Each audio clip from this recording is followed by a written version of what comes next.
Hey y'all, welcome to the Liberation is Lit podcast, where the power of storytelling meets the force of social change.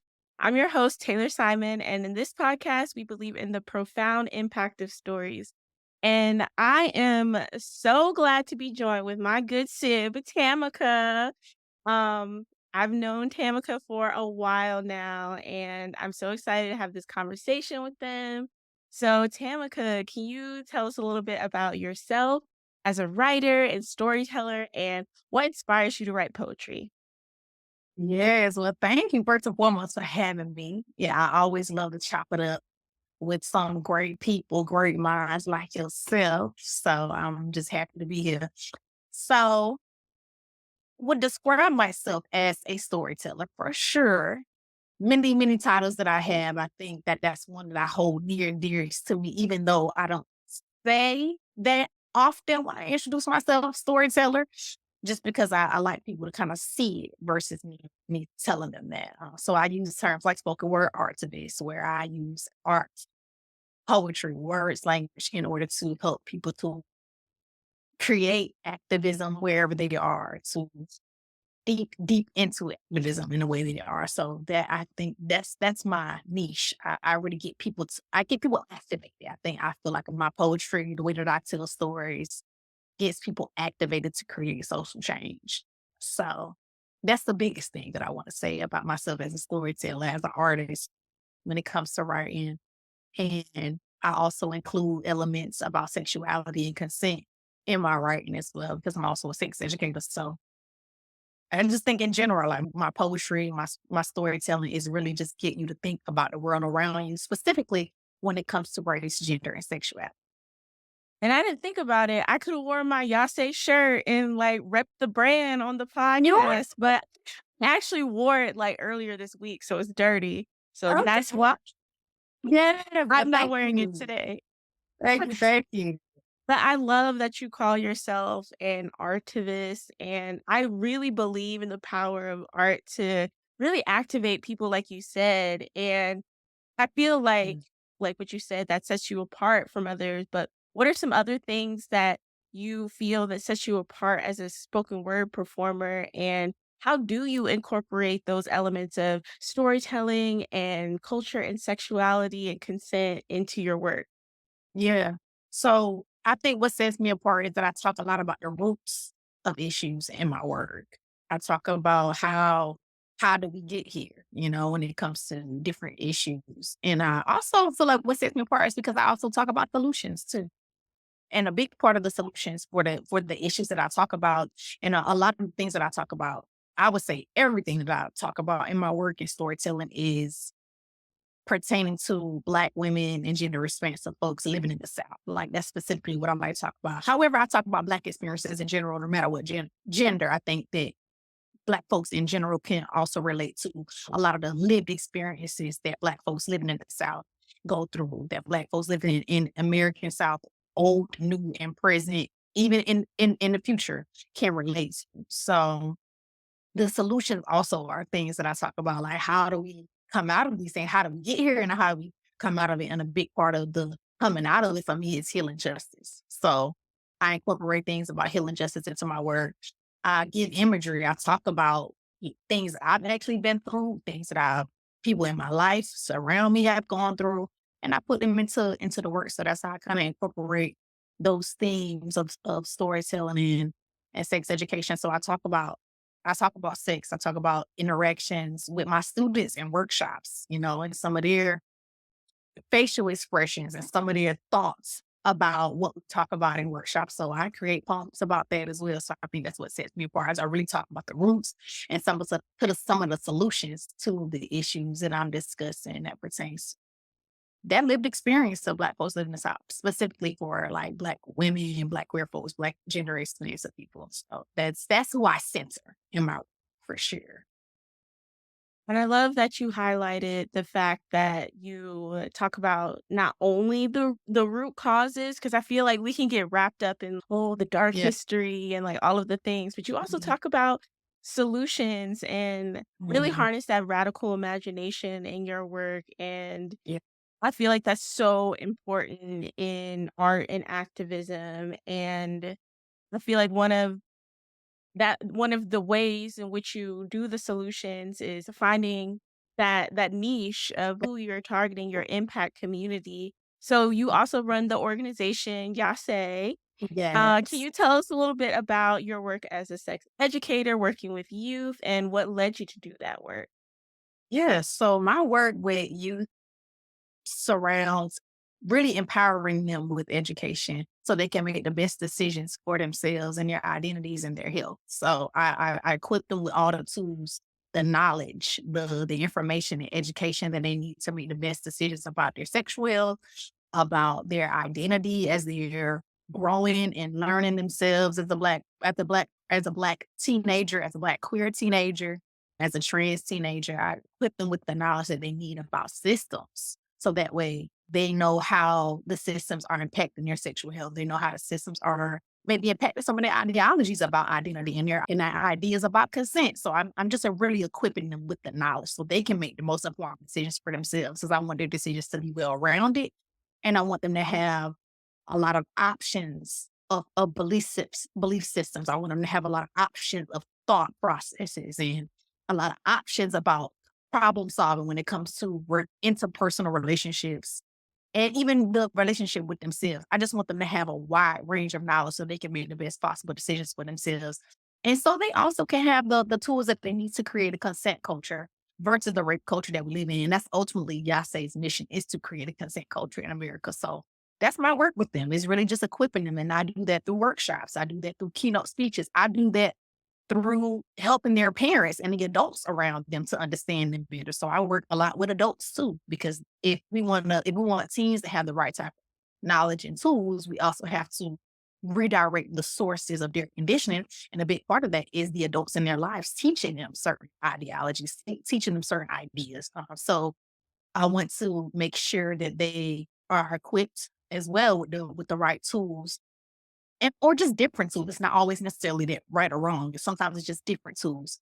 So they have a multitude of options. So they're ultimately they teenager can choose how they want to live their life, how what makes them feel empowered. And so they also know how to navigate these systems from a legal standpoint, from a political standpoint, that those are real life tangible skills that you should have to know what are my options, and that's my biggest work with them. I also am learning from them on what they need in order to feel confident in themselves too, because I do think that radical joy is a beautiful radical pleasure is a beautiful thing. I also teach that a lot. I teach radical pleasure as a form of restoration, radical pleasure as a form of resistance. And when I say pleasure, that just literally anything that makes you happy. So that could be actual physical touch, or that could be something that's as small as setting boundaries and enforcing. Like that is a form of getting education and being informed and having all the details and all the facts to make your own informed opinion. That is that is pleasurable. That makes people feel affirmed. So I also do that. I teach practices and provide products that can help them to just heal interpersonally and heal relationships with themselves and each other. So that is where the healing justice piece comes in. So I also have that component of providing them with ways that they can really free themselves and have that joy and happiness. So that way they aren't able to navigate, these systems because you're not going to be able to do that unless you're willing to. And this life is not just about, fighting. And even though, unfortunately, we are the capitalist society, white supremacist delusion is a thing. However, we also do get to have that joy because it's our birthright, radical pleasure and joy is our birthright. So I do give them some tools in order to heal some of those things interpersonally that they may have experienced from family trauma and even from trauma in the lineage too, like ancestral lineages also pass down trauma to us as well. And that's a big part of the healing justice. So I'm also giving them tools on that front, on like a more spiritual, deeper, emotional front in order to just feel good about themselves and also feel more hopeful about the world around us. Yeah, they deserve to have just literally just pure joy. Just get to have that on any given day. So yeah. So I've been recently rereading Parable of the Sower by Octavia Butler, and Okay. Yes. something that's, like, interesting in it is, like, they're literally living in the apocalypse.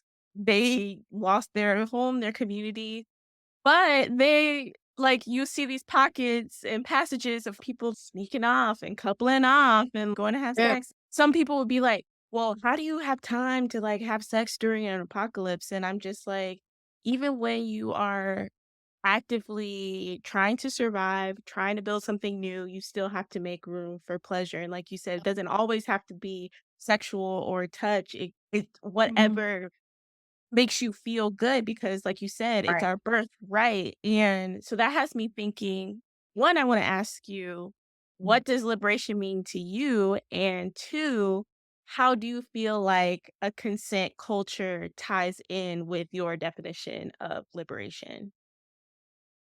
Yeah. Consent culture ties into the definition in so many ways because that is allowing us the opportunity to choose. Consent gives people the opportunity to choose, and I think most people that I know, one, they want to be able to choose for themselves and be able to do what they feel is best for them, what feels good to their body. Because only you know what feels good to you. It's you. And consent allows us to do that, to just get permission for any and everything, whether it's can I borrow your pencil to a hug, to a handshake, to a shoulder touch. All of those things involve consent. And that definitely opens up a whole world of more pleasure and happiness for us because then we get in a space where you are really at the forefront and leader of how you want your life to go and what the outcomes are. And then you also get to enroll people around you to do the same because I feel like we are taught in a society where we don't even know that we do have the right to choose for ourselves. Some people really don't even know that they have the opportunity to change their mind or to say no, or to say yes. Like there's a lot of moments I can even think of in my own life where I didn't even know that I had the ability to just the smallest thing, like a hug. Say I can really say no. Like you get to do that. Yeah, we get to set boundaries of people and not hug them if we don't want to. And also that not make you a bad person, that not make you attitudinal, that doesn't make you standoffish or antisocial or stuck up. Anything. It just literally means that that's what you want for your body right now. Okay. And that brings you a whole, and then that has brought me a lot of peace doing that. So I hope that that can do the same for others. Yes, because I remember going to a reproductive justice conference a couple months ago and them talking about liberation starts with bodily autonomy, having the space to control who has access to your body, whether that's through consent, through relationships, through the government, trying Yeah. like, hands off the government of, like, regulating people's bodies and what kind of healthcare they can receive and things like that, and I think that is so important to bring into liberation spaces, and it's so funny, I was reading something, I can't remember what I was reading. I think it was, Be a Revolution, and they were talking about how in the 60s and 70s, a lot of men, Black men specifically, were shaping the language and how to talk about liberation, and that's why we have more violent language like, "Oh, we're in the fight, the struggle, the war, we're battling for our lives," and it doesn't have to be that violent, it could just be more pleasure-centered, more consent-centered, like you were saying, instead of just everything being like a fight or violence, just thinking about liberation means what feels good in with my Yeah. body right now, what how do I have control over my life? And that could be liberation. Yeah. So, Yeah. conversation. Absolutely. And I think that's the biggest liberation. It really does start with yourself. And what I have learned in a lot of organizing spaces is called killing the cop in your head. You know, killing the cop in your head, in your heart, because conditioning really does shape how you're going to move and behave. People don't roll out of bed a biggie. People don't roll out of bed being colorist and racist and transphobic and xenophobic. No, those are conditioned things. Those are conditioned ideas. Ideas spark behaviors. Behaviors spark action, right? And then those spark reactions and consequences from there. So it's a pattern of things. And, and just the way that we are conditioned to do things and what I find to be an unjust way, racism, homophobia, all I don't align with any of those values. And they are taught. So the same that we are taught them, we can be untaught them, we can relearn, recreate, and reshape our whole belief system, and it really does start with us making the decision. You got to come to the decision where you want to do that because I am very much accepting now, come to the understanding that everybody doesn't want that. Everybody don't want a world that's free of isms, phobias. Some people, all right. So, and if that's where you are, then that's what you've made your decision about where you stand. However, if you do want a more equitable and imaginative world, it really does start with you to change. You have to start changing. You have to start unlearning and relearning and recreating norms for yourself. That liberation, that bodily autonomy, that's the first step because we're not taught bodily autonomy. So that's something you have to reprogram yourself to know, recondition yourself. So you accept it, then that's what you want. You got it starts with I'm accepting that what I have been taught is not for me. Now, what do I need to do to change it? That first step, oh, bodily autonomy is real. And been practicing that. And then you grow and expand in that journey of unlearning other things and recreating other new. And so you are in a position where you know who you are, know what your foundational beliefs. So yeah, it really does start in that autonomy. Because that autonomy is going to give you the green light to recreate so many other things, right? So that definitely is the first step for sure, I think. Yeah, I definitely agree with all of that. And just thinking about just people get caught up in the unlearning and don't move past to the recreating something new. Right. Yeah, yeah, yeah, absolutely. Yeah. Yes. So, what are some of your upcoming projects or events you got going on? Yes. So I have a workshop that I'll be facilitating in collaboration with the amazing artist, curator, Deja Hood. She is a artist out here in Charlotte, North Carolina. So I actually live here now. I'm no longer a a Colombian anymore. Still my hometown, still my city, 803, 321, all day, all day. However, I have a new home now. So I am doing things out here in the Charlotte area. So yeah, Dark and Divine is a figurative art, body positivity series that talks about narratives around the Black body and sexuality and being comfortable and normalizing nudity, especially amongst Black culture that have been conditioned by so many limitations around nudity, conditioned around nudity. So, Dark and Divine series explores nudity as a form of liberation and resistance. So, I'm collaborating with Deja Hood to do this figurative art workshop where I'll be doing the poetry, language piece of it, a body positivity talk, talking about how we reclaim narratives around the Black body and to affirm ourselves. So that is going to be August 10th at the Harvey Begin Center from 11 to 1 p.m., 11 a.m. to 1 p.m. in Charlotte, North Carolina. So that is a Saturday, August 10th, Harvey Begin Center. You all can register for that. Information about that will be on my page very soon.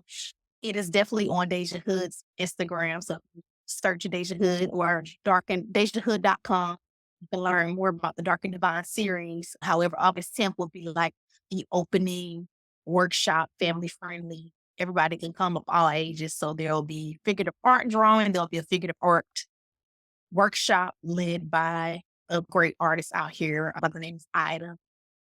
And then there'll be the body positivity talk and a workshop, writing workshop with me. And you also can check me out at Poetry versus Hip Hop on September 13th. September 13th. That's going to be a Friday. And yeah, come see me perform. It's a competition between poets and hip hop artists. So that would be September 13th. Also in Charlotte, North Carolina, you will find information about that at Poetry versus Hip Hop on Instagram. And also I'll be posting about it on my own personal page. And yeah, I'm also in the work of continuing to complete my curriculum, Sex Positive Sessions. That is the curriculum that I teach from when I do facilitate workshops. So I'm still in the works of completing that. And y'all will be seeing an event from YASÉ very soon. So stay tuned for the fall for something juicy. It'll be our first event, and I'm excited. Yeah. Oh, I'm excited for you. So, my last question for you today is, what advice would you offer listeners who want to make a positive impact in their communities? Get very clear on what you value. Get very clear on what you value. It's so important for us to know what our capacity is, number one. And I think that getting clear on the values will let you know what you actually can take on, what you can take on, and what is actually important for you to take on. So that way, when times get tough, you stick in there because you know what your end goal is. You know that this is something that's super important to you. I think it will create a lot of ambition and consistency when you get clear on the values. It's something that's going to push you so much to want to complete and fulfill and see through. So even when things get tough, even when things get hard, you're still able to keep going because you know this is something you're super, super passionate about, something that you value, and something that you're willing to put so much time, effort, and money into. You ain't gonna you're not gonna quit. You're not gonna quit. Not that quitting is bad. That's a whole nother conversation. I believe in the art of quit. However, when it comes to what you really, really believe in, something that you really want to do, that you know your capacity to, that's something that you don't want to give up. You want to keep going and finding ways to navigate to do that. So getting clear on what you really, really value, and that's gonna be the first step for doing that. It's gonna be so core and important to carrying the goal through when it comes to like creating change, some tangible, real change, whether it's on a local level or a national level. Getting clear about what you value, not just what you like and what you think is cute. I would have say even say not even what just makes you feel good, because everything that makes you feel good, you don't necessarily value. I think value in something means you do invest the time, the money, everything. You don't want to miss money. We don't have money around here. So that is going to be key to really making change. Something that you're going to invest things into that is going to keep you committed to. Absolutely. I love that. Thank you so much for all of that. And I will have all of the information for the events and book recommendations on healing justice, pleasure activism, consent culture. All of that is going to be on the website and the notes. And lastly, where can people find you and keep up with your work?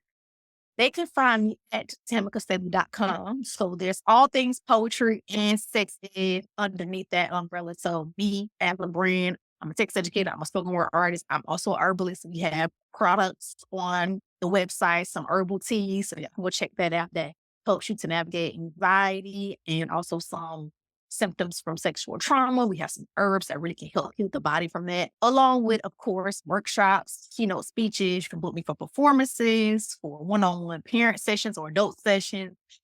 So yeah, that's one place. And of course, all the socials are also linked on the website. So if you go to the website, you got everything. You got the Instagram, you got the Facebook, you got the TikTok, you got the YouTube. I don't have a whole lot on YouTube for for any sex ed things, but all things just culture, social justice related, which also of course ties into what I do with YASÉ, is on my YouTube. So yeah, that's where you can find me. Absolutely. Yeah, y'all be sure to check her out. People who are in Charlotte, go to those events. I wish I could go to the one on the 10th, but I have a family reunion, so I can't go You then. can't But miss reunions. You got to go. I know. But Charlotte natives, be sure to check Tamika and all of the good things happening in Charlotte. And I want to thank y'all so much for being a part of the Liberation is Lit podcast. If you have stories you want to share or want to suggest topics for us, or just want to connect with us, you can find us on Instagram, Facebook, and TikTok at Liberation is Lit, or you can visit our website at liberationislit.com. If you enjoyed this episode, please consider leaving a review. And remember, your voice matters. And through the power of stories, we're going to make a difference in the world. Until next time. Yes, period.